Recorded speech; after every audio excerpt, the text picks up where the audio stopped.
که به پدر و مادرش بی احترامی کرده. یکی از دوستان معلم من بوده، 20 سال پیش معلم من بوده عزیزان من، دوره راهنمایی. این تعریف میگفت آقای صالحی بهش میگه شب صدای در آمد، در خونه، ساعت 11 شبه. گفتم این وقت شب کیه؟ حالا که رفتم یه پیرمرد سرسفیدی دم در ایستاده، همجور داره گریه میکنه، تا منو دید انداخت تو آغوشم. گفتم پدرم چی شده؟ چرا گریه میکنی؟ گفت که پسرم تهدیدم کرده اگر ساعت 11-12 شب آمدم خونه، تو خونه دیدمت، وای بر حوالت کتک مفصلی بهت میزنم. به پدرش گفته ها، اگر تو خونه دیدمت کتک مفصلی از دست من میخورید. حالا سر ساعت 11 میترسم برم خونه پسرم چه شلاق آماده کرده که کتکم بزنه. مادری میرفتم پیشش، مسن 70-80 سالشه، رفتم پهلوش گریه کرد. گفتم چه کار داری مادرم؟ سفارش کردی؟ گفت که پسرم به من میگه کی سقط میشی، میمیری، خفه میشی، ای پیر زن تا از دست راحت بشم. مادری بوده که زن پسرش به پسرش گفته یا من تو این خونه یا مادرت. مرده هم به زنش گفته تو باشی، مادرم این پیرزن خرف به خاطر تو بیام مادرم تو خونه نگه بدارم، مادرم بره بیرون، تو باشی. آه مادر. در مدینه شخصی مادرشو کول کرده بود، رو کتفش آورده بود مسجد النبی نماز بخونه. بعد از نماز مادرش رو کتفش گذاشت رفت پیش پیغمبر، همجور بیدار بود که مبادا رو شکم بخوابه، به تو فشار بیاره. گشنه میشد، تشنه میشد، نمیتونست رو به زمین بذاره، همینجور تو شکمش میچرخید. حالا آمدی یه بار کولش کردی، میگه حقش ادا کرده. وقتی به دنیا آمدی 2 سال از شیرش مکیدی، لباس کثیفت شسته بدون که در بینیش بگیره. حالا یه بار کولش کردی، میگه حقش ادا کرده.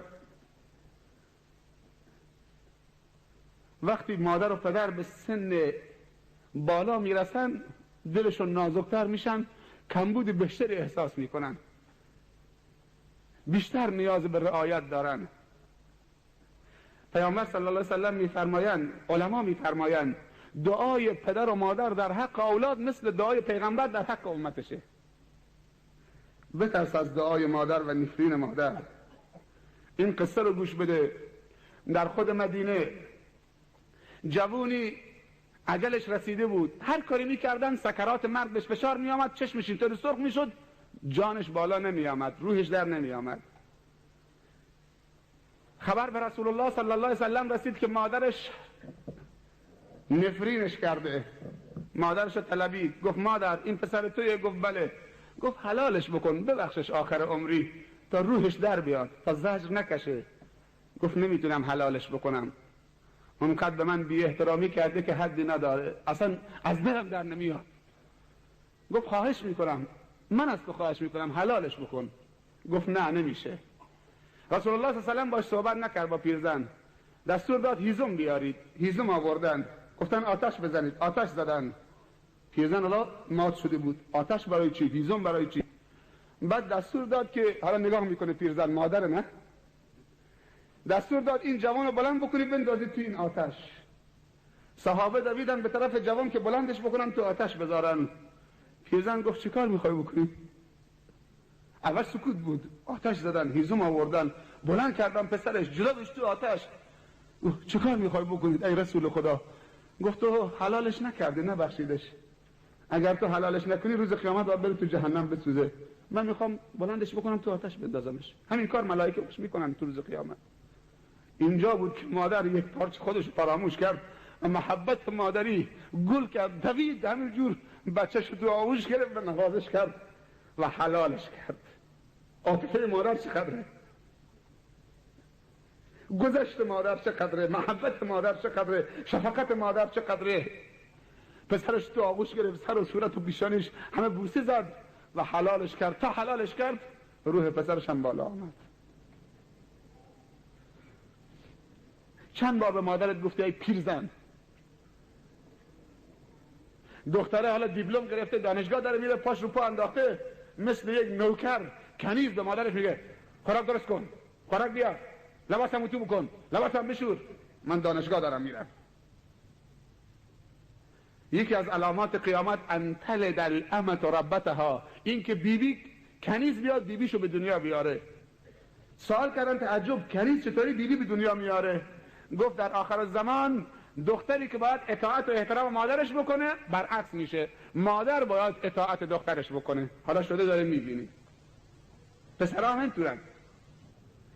یه جوونی آمد در مدینه شکایت باباش بکنه، گفت بابام پولم برداشته، پولم بهم نمیده، حقم خورده. رسول الله عصبانی شد گفت انت و مالک لبیک اذهب، دیگه از این حرفا نزن، تو و مالت مال باباته. وقتی به دنیا آمدی ساعت هم سر مچت نبود، یه لباس هم پاد نبود، نداشتی، حالا آمدی شکایت بابات کردی که مالم خورده. تو چه کاره هستی اصلا؟ روی سردر بهشت نوشته من بر 3 نفر حرامم: 1 دائم الخمر، 2 کسی که به پدر و مادرش بی احترامی بکنه، 3 دیوس. اون دوتا فهمیدن، صحابه سوال کردن دائم الخمر میشناسیم، حقوق والدین هم میشناسیم، میدونیم چیه، دیوس چه کسیه؟ گفت دیوس کسی که نسبت به ناموسش بی تفاوته. یه روزی در آخر الزمان دیاست و دیوسی و بیغیرتی به مردان امت